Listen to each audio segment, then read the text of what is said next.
Bienvenidos a Digital Frontier, el canal del hardware de los PCs.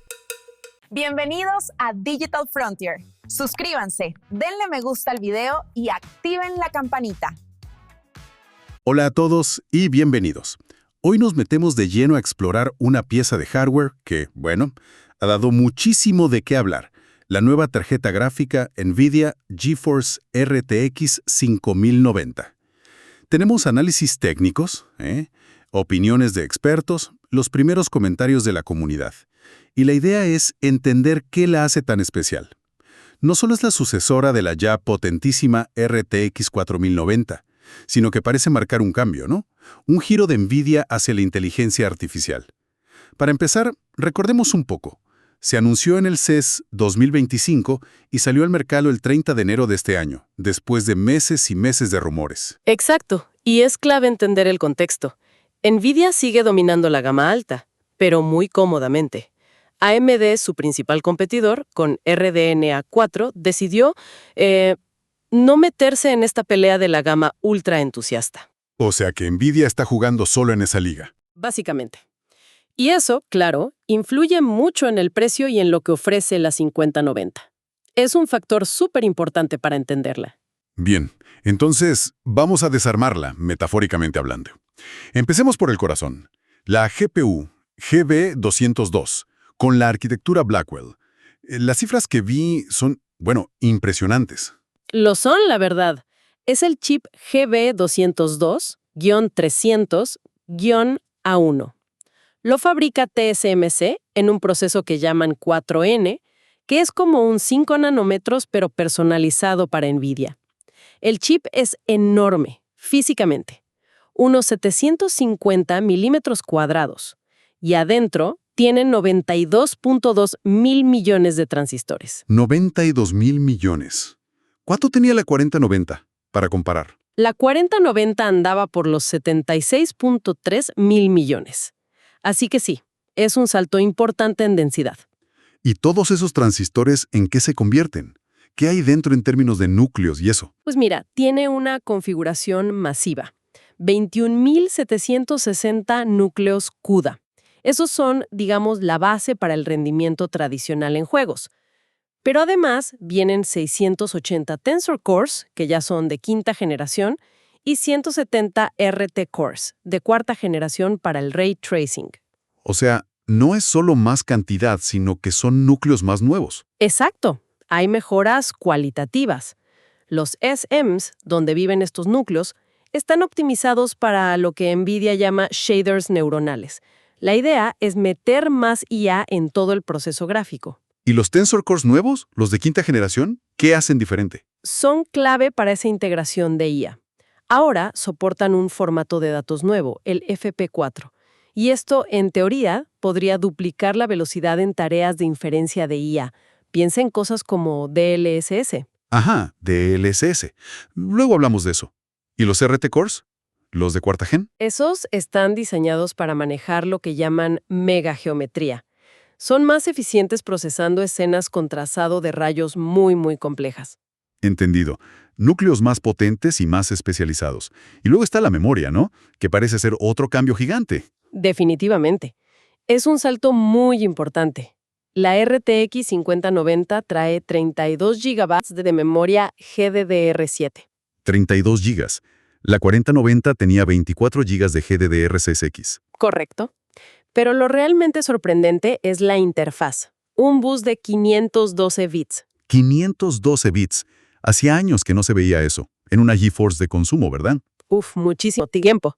Desde la GTX 285, creo. Es un bus anchísimo. Y con la velocidad de GDDR7 eso significa... Pues que combinado con los 28 GB per segundo efectivos de la GDDR7, nos da un ancho de banda total de 1.79 terabytes por segundo. ¡Wow! 1.79 terabytes por segundo. ¿Eso es cuánto más que la 4090? Un 77% más de ancho de banda. Es una barbaridad. Un 77%. Cuesta pensar para qué se necesita tanto en juegos hoy en día. Incluso los 24 GB de la 4090 parecían bastar para 4K. Y ahí está la clave de la estrategia de NVIDIA, creo yo. Tienes razón. para los juegos actuales, incluso en 4K con todo al máximo, esos 32 GB y ese ancho de banda parecen muy excesivos. Es raro que un juego sature la memoria de la 4090. Entonces, esto no es solo para jugar. Claramente no. Este sobredimensionamiento apunta a otros usos: inteligencia artificial, creación de contenido pesado. O sea, como una tarjeta profesional, pero disfrazada para gamers. Algo así, como un caballo de Troya prosumer, podrías decir. Cumple para el gamer entusiasta, pero al mismo tiempo, con esa VRAM y ese ancho de banda, es súper atractiva para, no sé, desarrolladores de IA, gente que hace 3D pesado. Les da acceso a ese nivel sin irse a las Titans o Quadro, que son mucho más caras. Es una forma inteligente de subirse a la ola de la IA a nivel de consumidor. Y justificar el precio, claro. Interesante ángulo. Bueno, llevemos la teoría a la práctica. Juegos. ¿Cómo rinde esta bestia en 4K, que parece ser su terreno? A ver, en rendimiento puro, lo que llamamos rasterización, sin ayudas de IA ni ray tracing. Es la nueva reina, sin discusión. Los análisis de sitios como Gamers Nexus, Tom's Hardware, más o menos coinciden. La mejora sobre la RTX 4090 en 4K está entre un 20% y un 50%, dependiendo del juego. Pero el promedio anda más bien por el 27% al 35%. Un 30% de media, más o menos, sólido, pero quizá no el salto gigante que fue de la serie 30 a la 40. Exacto. Es una buena mejora, pero no tan disruptiva como la generación anterior en ese aspecto. Y si no juegas en 4K, ¿qué pasa en 1440p o 1080p? Ahí la cosa cambia mucho. Es clave entender esto. Esta tarjeta es para 4K. En 1440p, la ganancia sobre la 4090 baja bastante, a la mitad quizás. Y en 1080p, la mejora es mínima, a veces nula. ¿Por qué? Porque la CPU se convierte en el cuello de botella. La tarjeta es tan rápida que el procesador no le da datos lo suficientemente rápido. Así que si no vas a jugar en 4K y con muchos hercios, la 5090 pierde mucho atractivo. Clarísimo. Es para apuntar alto. ¿Y en Ray Tracing? Ahí Nvidia ya lideraba. ¿Mencionaste los RT Cores nuevos? Aquí sí que amplía más la ventaja. Con esos RT Cores de cuarta generación, la diferencia con la 4090 se nota más en juegos con mucho trazado de rayos, especialmente en los que usan Path Tracing completo, como Cyberpunk 2077 en modo Overdrive o Alan Wake 2. La experiencia es mucho mejor. La 5090 puede mantener FPS jugables con esos gráficos tan exigentes sin depender tanto de la generación de fotogramas por IA, que era algo que a la 4090 le costaba más. Y justo ahí quería llegar. DLS4. Mencionaste los Tensor Cores, la IA. Háblanos de esa magia de la Multi-Frame Generation, MFG. ¿Cómo va eso? DLSS4 es, sin duda, uno de los grandes argumentos de NVIDIA esta vez. Tiene varias partes: Super Resolution, que es el escalado, Ray Restruction para mejorar la calidad del Ray Tracing, y la novedad estrella, Multi-Frame Generation, o MFG. Es una evolución del Frame Generation de DLS3. Usa los Tensor Cores nuevos para analizar los fotogramas renderizados y los vectores de movimiento, y lo que hace es generar e insertar varios fotogramas totalmente nuevos, creados por IA, entre los reales. Varios fotogramas. No solo uno como antes. ¿Cuántos? Puede insertar varios. Hay un modo, por ejemplo el 4X, que mete 3 fotogramas de IA por cada fotograma real que renderiza la GPU. 3 por 1. El resultado visual debe ser... Una fluidez espectacular. Los FPS se multiplican. Hay ejemplos por ahí de Cyberpunk en modo RT Overdrive que nativo va a, 30 FPS apenas jugable, y con DLS en rendimiento y MFG 4X pasa de 200 FPS. Casi 7 veces más. 7 veces. Suena increíble. Pero siempre hay un pero, ¿no? ¿Cuál es la trampa aquí? La hay, sí. Y es un debate fuerte en la comunidad. Latencia contra fluidez. MFG te da una suavidad visual tremenda, eso es innegable, pero no reduce la latencia de entrada. Ah, o sea, lo que tarda el juego en responder a mi ratón o teclado. Exacto. Esa sensación de respuesta sigue ligada a los FPS nativos, los que se renderizan de verdad, antes de meterlos de IA. Si el juego corre a 60 FPS nativos y MFG lo sube a 240 FPS visuales, tu latencia va a ser la de 60 FPS. Entiendo. La imagen va súper suave, pero el control no se siente tan rápido como indican esos 240 FPS. Correcto. Es más problemático en juegos competitivos online, claro. Shooters, MOBAs, ahí cada milisegundo cuenta. Para juegos de un jugador más visuales, quizás no importe tanto. Mucha gente piensa que sí, que la ganancia en fluidez compensa. Además, DLSS 4 trae un modelo nuevo tipo Transformer para el Super Resolution, que dicen que puede dar una imagen incluso más nítida que la nativa. Aunque bueno, como toda técnica de reconstrucción, a veces puede generar algún pequeño artefacto visual. Es tecnología punta, pero no es perfecta. Tiene sentido. Bueno, salgamos de los juegos. Hablaste del Enfoca Prosumer. ¿Cómo va la 5090 en tareas de creación, edición de video, 3D? Aquí es donde realmente justifica su precio para cierto público. En edición de video, tipo Premiere o DaVinci Resolve, las mejoras sobre la 4090 andan por el 10-20% en general, según gente como Puget Systems. Pero en tareas muy específicas de GPU, como decodificar ciertos formatos RAW o aplicar efectos pesados, las ganancias pueden llegar al 35%. ¿Y hay algo más? Aparte de la velocidad pura. Sí, algo muy importante para editores. Trae 3 codificadores NVENC. La 4090 tenía 2. ¿3? ¿Y eso para qué sirve? Para acelerar muchísimo la exportación final del video. Hay pruebas que muestran reducciones de tiempo de hasta el 60% comparado con la 4090. ¡Wow! Exportar en menos de la mitad de tiempo. Eso sí es un argumento fuerte para un profesional. Mucho tiempo ahorrado. Totalmente. Es oro puro para ellos. ¿Y en animación 3D? ¿Efectos visuales? ¿Blender, Unreal Engine? Ahí brilla especialmente. Más núcleos RT y Tensor ayudan, claro. Pero de nuevo, el factor clave son los 32 GB de VRAM. Permiten trabajar con escenas muchísimo más complejas. Modelos con millones de polígonos, texturas 8K, simulaciones, sin que te salte el error de memoria insuficiente, que pasaba incluso con los 24 GB de la 4090. Adiós a esos errores frustrantes. Exacto. Y en tiempos de render final, las mejoras suelen estar por encima del 35-40% sobre la 4090. Y trabajar en tiempo real en Unreal, con assets complejos y ray tracing, es mucho más fluido. Y volviendo al tema recurrente, la IA. Para alguien que trabaje con Machine Learning en su PC, ¿qué significa esta tarjeta? Es, sin duda, la tarjeta de consumidor más potente para IA ahora mismo. Y otra vez, los 32 GB de VRAM son críticos. Permiten cargar y entrenar modelos de lenguaje grandes o modelos de difusión para imágenes, que simplemente no cabían en 24 GB o menos. Eso la hace muy atractiva para desarrolladores, investigadores o entusiastas de IA que necesitan esa potencia localmente, sin irse a la nube o a hardware de data center carísimo. Queda claro que es una bestia, pero tanta potencia suele traer problemas de tamaño, calor, consumo. Hablemos de lo físico. Empecemos por el modelo de referencia, la Founders Edition de NVIDIA.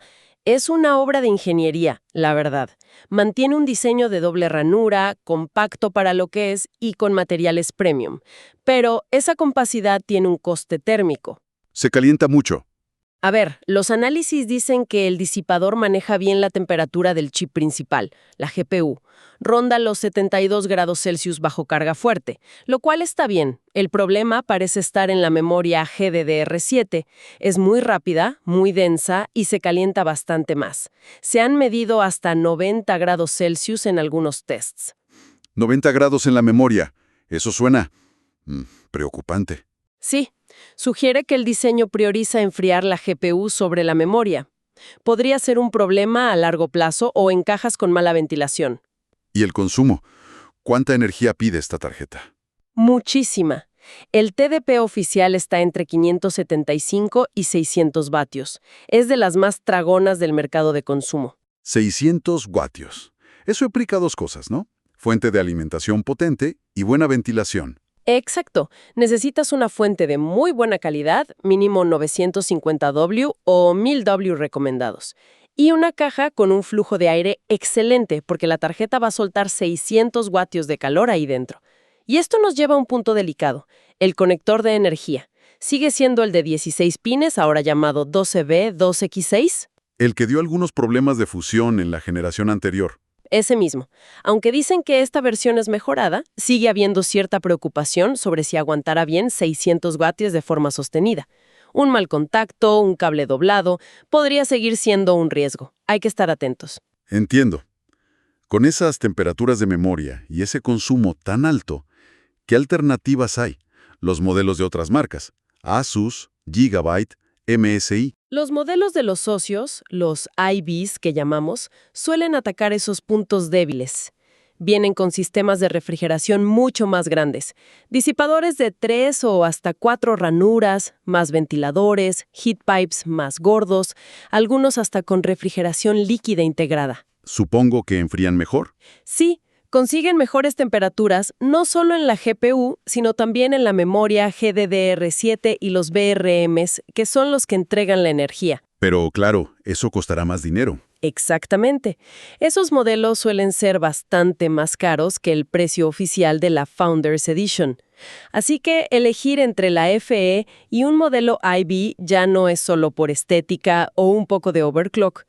Es una decisión sobre refrigeración y fiabilidad. Casi como pagar un impuesto de fiabilidad por un modelo más robusto que te asegure funcionar más fresco y estable. Y hablando de precios, el elefante en la habitación. El precio oficial de salida, $1,999. Correcto. Son $400 más que la 4090 en su lanzamiento. Un 25% de aumento. Y como decíamos, ese es el precio base, el MSRP de la FE. Los modelos A y B empiezan más bien cerca de los $2,250 y pueden llegar a $2,500 o más. Es mucho dinero para una tarjeta gráfica. Muchísimo. Aunque curiosamente los rumores antes del lanzamiento hablaban de precios incluso más altos, de $2,500. Quizás eso ayudó a que los 1,999 finales no parecieran tan terribles en comparación, pero sigue siendo una barbaridad. Y recordemos, Nvidia pone este precio sin tener competencia directa en este nivel. Parece una estrategia basada en cuánto creen que el entusiasta o el prosumer está dispuesto a pagar. Es casi un producto de lujo, aprovechando ese monopolio en la cima. Con todo esto ya dicho, rendimiento brutal, enfoque IA, consumo alto, temperaturas a vigilar, precio por las nubes, ¿cuál es el balance final? ¿Vale la pena? TX 4090 y la usas sobre todo para jugar, es muy difícil justificar gastar otros $2,000 o más por ese 30% extra de rendimiento nativo. El salto no es tan grande en ese caso. ¿Y para quién sí tendría sentido entonces? Para el prosumer, creadores de contenido, animadores 3D, editores de video, desarrolladores de IA, ahí la cosa cambia. Para ellos, los 32 GB de VRAM y el rendimiento extra en sus programas sí pueden significar ahorrar tiempo, trabajar mejor, hacer proyectos más grandes. Ahí el precio se justifica más como inversión. Entiendo. Si te da de comer, es otra historia. Exacto. Y bueno, para el gamer súper entusiasta que no mira el precio y solo quiere lo más rápido, pues es la tarjeta a tener, el precio secundario para ese perfil. ¿Y qué se dice en las reseñas de los expertos y en la comunidad? ¿Coinciden con esto? En lo básico, sí. Todos coinciden. Es la tarjeta más rápida. Punto. Pero luego vienen los matices. Medios como PC Gamer dicen que es impresionante en IA, pero que la ganancia bruta es incremental para lo que cuesta. Vende el SS4 como algo prometedor, pero aún en pañales. Gamers Nexus alaba la ingeniería de la FE, pero les preocupa mucho la temperatura de la memoria y el consumo. Dicen que se siente más como una 4090 Ti que como un salto generacional que justifique el precio. Tom's Hardware igual. La más rápida, pero un trabajo en progreso. Sobre todo por los drivers iniciales. Cuestionan su valor si no es para 4K extremo o IA. Concluyen que no es un gran valor. O sea, técnicamente impresionante, pero el valor por el dinero es cuestionable para muchos. Exacto. Y en la comunidad, en foros, YouTube, está muy polarizado. Hay mucho entusiasmo por tener la nueva reina, gente alucinando con las cifras, pero también muchísima indignación por el precio, por el rendimiento-costo en juegos nativos, por el consumo. Y el debate sobre MFG, los fotogramas falsos, es intenso. Unos aman la fluidez, otros odian la latencia y los posibles artefactos. Bien, creo que tenemos una visión bastante clara. Para ir cerrando, podríamos decir que la RTX 5090 es una maravilla tecnológica, la campeona indiscutible del rendimiento hoy por hoy. Absolutamente. Pero quizás su verdadero salto, su legado, no esté solo en la velocidad bruta, sino en cómo mete la IA de lleno en el juego. Sobre todo con DLSS 4 y MFG. Es algo transformador, sí, pero también polémico por lo de la latencia y si esos fotogramas son reales. La 5090 es como dos tarjetas en una. La máquina de juegos definitiva para quien pueda pagarla y a la vez un acelerador de IA muy potente para el escritorio. Resumamos rápido los pros y contras clave, ¿te parece? Dale. A favor, rendimiento top mundial, ganancias enormes con DLSS MFG, líder en Ray Tracing, Path Tracing y esos 32 GB de VRAM que son oro para profesionales y IA. Y en contra, precio exorbitante, ganancia nativa modesta comparada con el salto de precio desde la 490, consumo altísimo, posibles problemas de temperatura en la memoria de la fe y la latencia que no mejora con MFG. Perfecto. Con eso en mente, ¿a quién se la recomendarías y a quién no? A ver, comprar sí. ¿Eres un entusiasta sin límite de presupuesto? ¿Eres un profesional creativo o desarrollador IA limitado por VRAM ahora mismo? ¿O necesitas esa potencia extra para trabajar más rápido? Considerar sí. Vienes de una RTX serie 30 o anterior, tienes un monitor 4K de alta tasa de refresco y buscas lo máximo. Y evitar sí, ya tienes una RTX 4090 y solo juegas. Juegas a menos de 4K o tienes un presupuesto ajustado. Es bastante claro, creo. Sí, muy lógico. Y como pensamiento final, algo para reflexionar. Quizás lo más importante de la RTX 5090 no sea solo lo rápida que es hoy. Quizás la recordemos como el momento en que la tarjeta gráfica top para consumidores se convirtió de verdad en un procesador de IA de escritorio. Cómo acepta el mercado esta propuesta tan cara definirá mucho el futuro de las GPUs, consolidando la IA ya no como un extra, sino como el núcleo del rendimiento gráfico y de cómputo en el PC. Una idea potente sobre hacia dónde vamos. Ha sido una exploración súper interesante, la verdad. Muchísimas gracias por acompañarnos hoy en este análisis tan detallado de la NVIDIA GeForce RTX 5090. Y ahora, nos encantaría escuchar a quienes nos escuchan. ¿Qué les parece esta nueva GPU?